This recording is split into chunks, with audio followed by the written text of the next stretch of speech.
L'Assemblée générale a remercié le président de la République gabonaise, chef de l'État et chef du gouvernement. L'Assemblée va entendre l'allocution de son Excellence M. John Dramani Mahama, président de la République du Ghana. Je prie le protocole de bien vouloir accompagner son Excellence, que j'invite à prendre la parole devant l'Assemblée.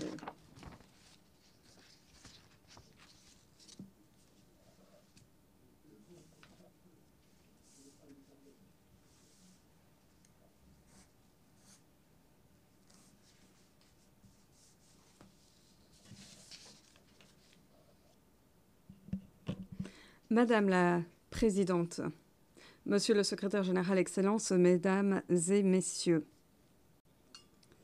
à l'occasion de cette 80e session de l'Assemblée générale des Nations unies, je voudrais évoquer le rôle qui incombe à l'Afrique dans l'avenir de notre organisation. Toutefois, je ne saurais le faire sans évoquer le rôle collectif qu'a joué l'Afrique depuis la création de l'organisation. Un rôle qui était modeste. Parmi les 21 États membres ayant créé l'ONU en 1945, seuls 4 étaient africains. L'Égypte, l'Éthiopie, le Libéria et l'Afrique du Sud.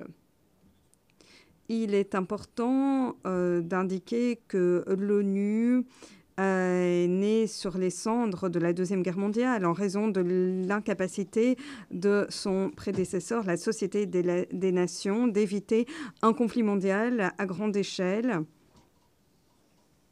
ce qui était pourtant son objectif lorsqu'elle avait vu le jour en 1920 dans le sillage de la Première Guerre mondiale. Parmi les 42 membres fondateurs de la Société des Nations, seuls 3 étaient africains. Le Libéria, l'Union d'Afrique du Sud et l'Éthiopie. L'Égypte y a adhéré en 1937.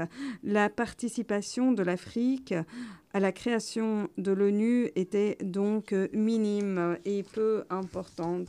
Et cela parce que avant tous les autres pourparlers, toutes les réunions, les représentants de groupes de 14 nations se sont réunis à Berlin dans le cadre d'un cycle de discussion qui a commencé en 1884 et a entraîné le partage et la colonisation du continent, également connu sous le nom ruée vers l'Afrique.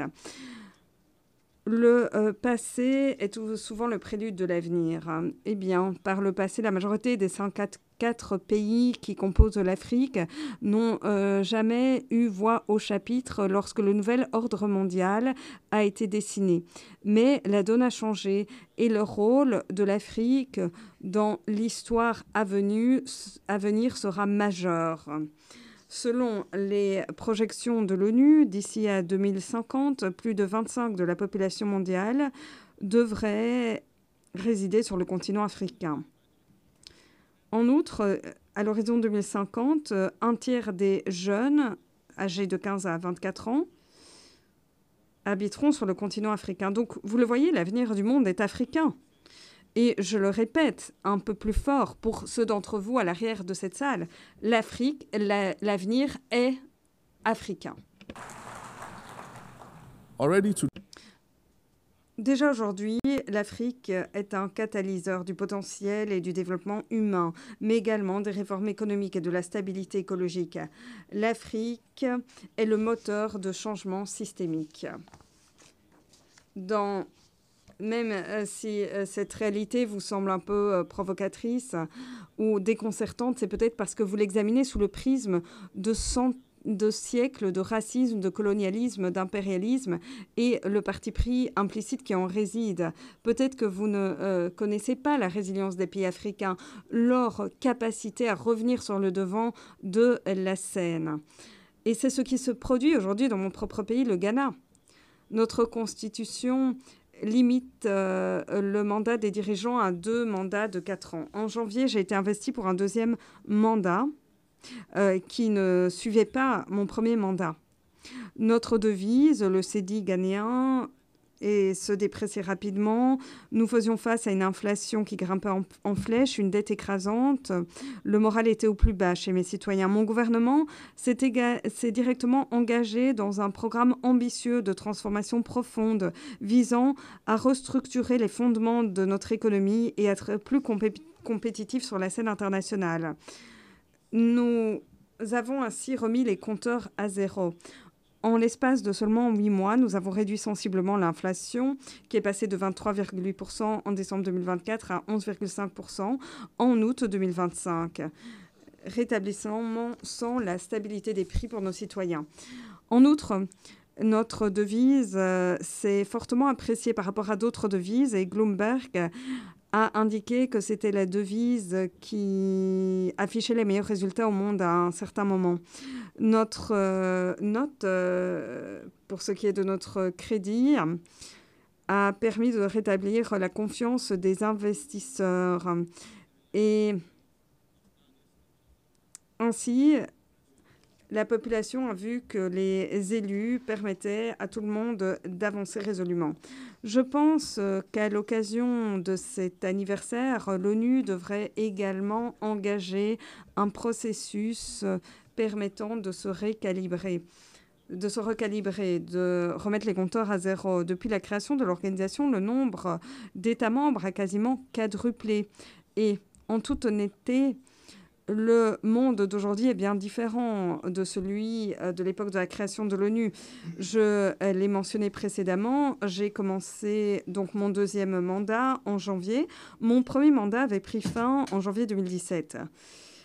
Et pendant ces 8 ans qui s'étaient écoulés, le monde a connu des bouleversements si profonds que lorsque j'ai repris mes fonctions, j'ai eu l'impression de me réveiller d'une longue torpeur, comme Rip Van Winkle. Et pourtant, il ne s'agissait que de 8 ans. Alors, imaginez-vous ce qu'il en serait après 80 ans, après la création de l'ONU. En 1945, le soleil ne s'était pas encore couché sur le plus grand empire de l'histoire. Le mode le plus courant de déplacement international était maritime. L'ordinateur n'avait pas été inventé, sans même parler des ordinateurs portables, et la télévision n'en était qu'à ses balbutiements en noir et blanc. Les relations entre les États-Unis et l'Union soviétique se refroidissaient, alors que Winston Churchill avait décrété qu'un rideau de fer était tombé sur le continent européen. À présent, 80 ans plus tard, dans notre monde d'aujourd'hui, 100 000 vols commerciaux décollent et atterrissent chaque jour. Les bibliothèques ont été numérisées et donc des volumes entiers de littérature peuvent être stockés sur un petit appareil qui tient dans votre poche. Nous vivons dans le monde des crypto-devises, de l'intelligence artificielle, des réseaux sociaux, de l'Internet et de son donjon bien sombre, le dark web, qui sont tous des menaces potentielles planant sur la paix et la sécurité mondiale. Les climatiques sont déjà bien réels et nous essayons de mener une bataille que nous allons perdre pour les Maldives, les nations insulaires face à l'élévation du niveau des mers, pour Tombouctou, face à la désertification, pour la forêt tropicale de l'Amazonie, face au réchauffement mondial et au déboisement. La charte de l'ONU est obsolète en termes de représentation. Les 2 pays les plus puissants au lendemain de la Deuxième Guerre mondiale sont toujours récompensés par leur statut de gardien quasi totalitaire du reste du monde. Et pourtant, la première phrase du chapitre 2, article 1 de la charte décrète que l'organisation est fondée sur le principe d'égalité souveraine de tous ses membres. Si c'était bien le cas, un continent aussi large que l'Afrique, aux innombrables États membres de l'ONU aurait au moins un siège permanent au Conseil de sécurité.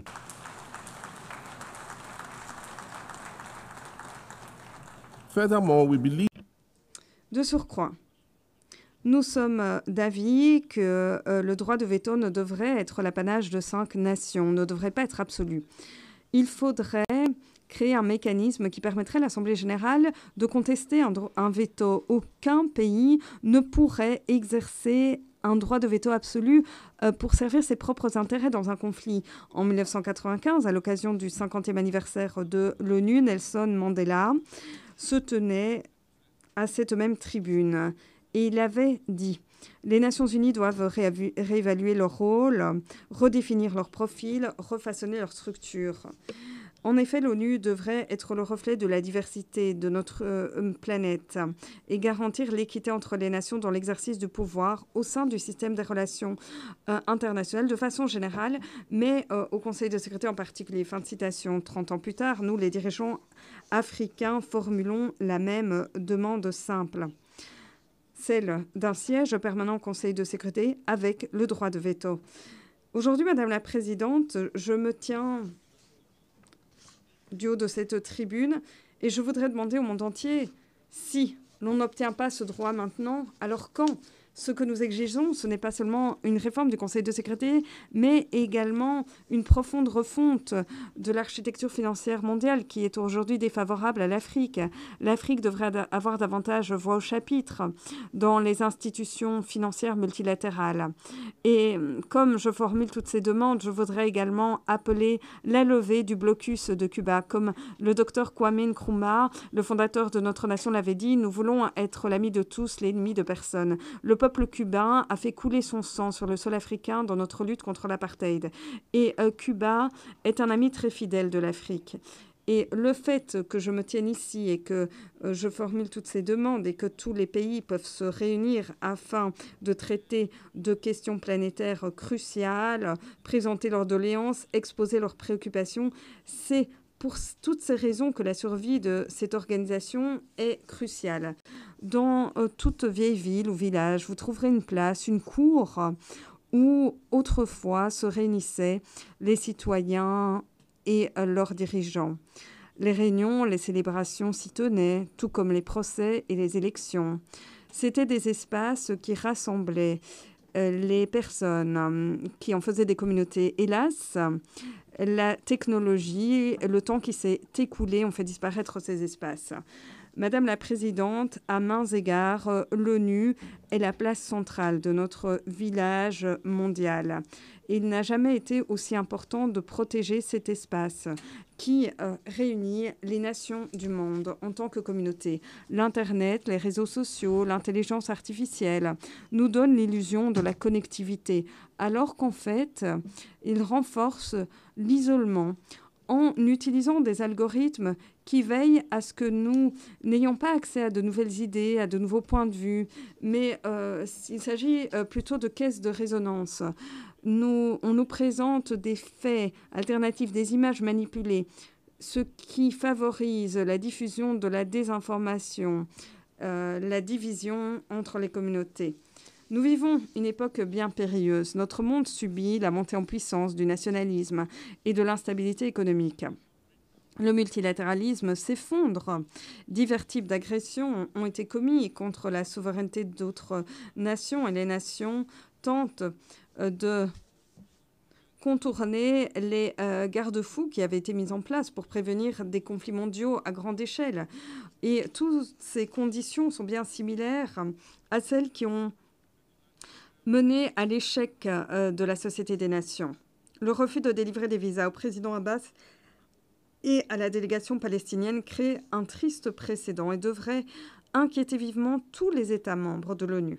Le Ghana a reconnu l'État de Palestine en 1988 et depuis lors appuie la solution des deux États. Et contrairement à ce que d'aucuns affirment, la solution des deux États ne viendra pas récompenser le Hamas, mais plutôt donner du répit aux centaines de milliers d'innocents, de femmes, d'enfants qui subissent une punition collective, une famine forcée, simplement parce qu'ils sont palestiniens. Cela fait près de 2 ans, alors que l'on a peur de représailles, qu'ici à l'Assemblée générale, on joue au chat et à la souris en essayant de trouver les bons libellés, les bons mots pour nous éviter à reconnaître ce qui s'est vraiment passé. Mais on a l'impression que alors c'est un canard qui caquette. Les crimes à Gaza doivent à présent s'arrêter. Les crimes à Gaza doivent cesser.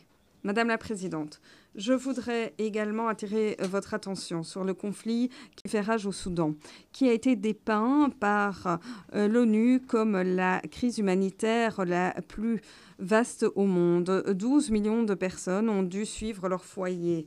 Et en ce moment même, il y a 12 millions de nouveaux réfugiés. Et que nous devrions aider en tant que communauté internationale, comme on l'a fait pour les réfugiés venant d'Ukraine. Mettons de côté les euphémismes. Parlons en toute honnêteté. Lorsque les dirigeants des pays occidentaux se plaignent de l'immigration, ils renvoient souvent aux migrants du Sud global. Mais beaucoup de ces migrants sont des réfugiés climatiques, alors que le Nord émet 75% de plus de gaz à effet de serre que les pays du Sud. Et dès lors, les répercussions des changements climatiques se ressentent plus dans le Sud global, car nous n'avons pas les ressources nécessaires pour y faire face. Là, alors que les déserts s'étendent, que l'on ne peut plus vivre dans nos villages, dans nos villes, nous sommes forcés de quitter nos pays. Warsan Shore, un poète somalien britannique né au Kenya, dont les parents étaient des réfugiés somaliens, avait écrit un poème chez nous. Il avait dit « Nous devons comprendre que personne ne met ses enfants sur un bateau si les eaux ne sont pas plus sûres que les terres. Personne n'incendie des palmiers.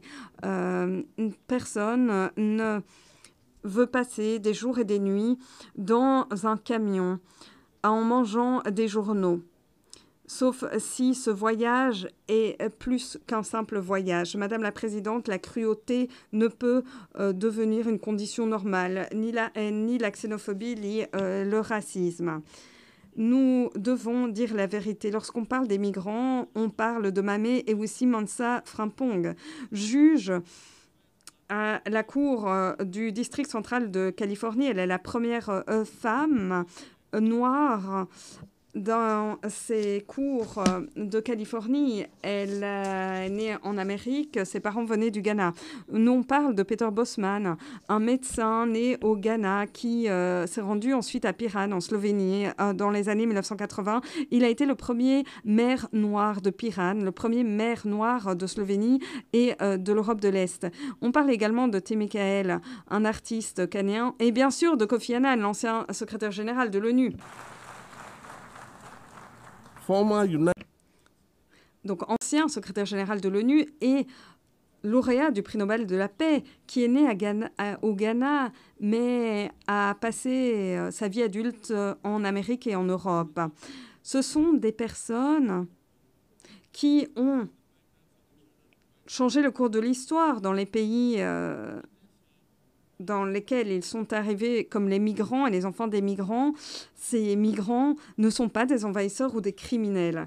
Madame la Présidente, la traite des esclaves doit être reconnue comme le pire crime perpétré contre l'humanité. Alors que le Ghana s'est fait le chantre des réparations, nous voulons que ces réparations se matérialisent. Plus de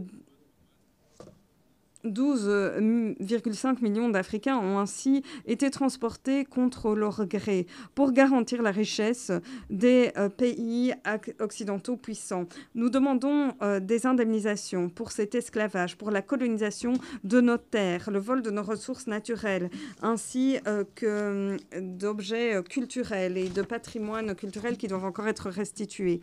Nous reconnaissons la valeur de nos terres, la valeur de nos vies, comme l'ont fait nos colonisateurs, ainsi que les gouvernements qui versent des réparations à d'anciens propriétaires d'esclaves pour les propriétés qu'ils ont perdues.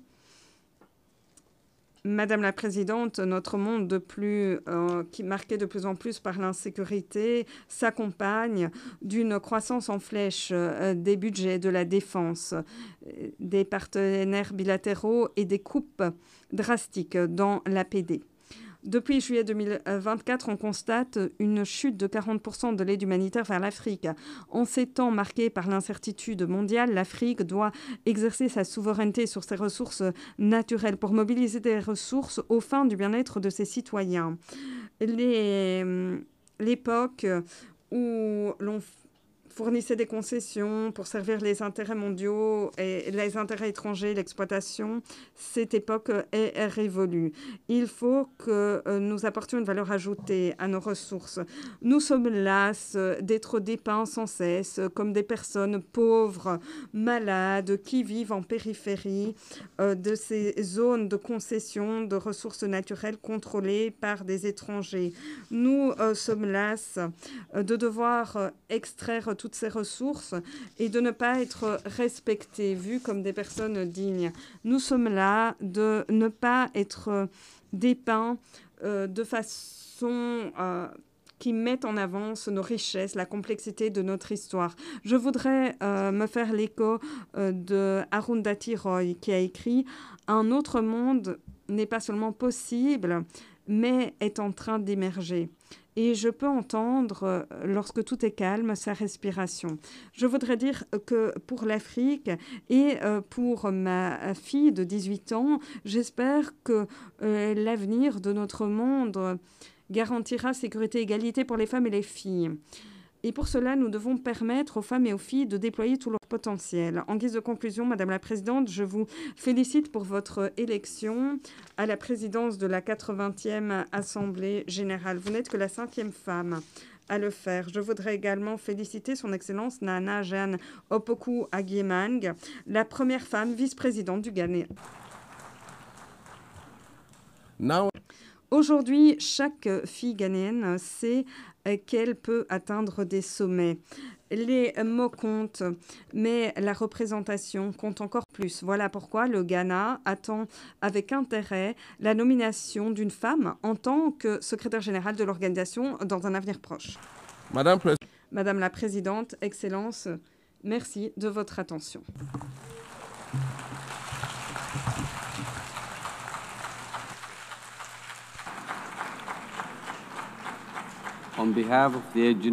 Au nom de l'Assemblée générale, je tiens à remercier le président de la République du Ghana.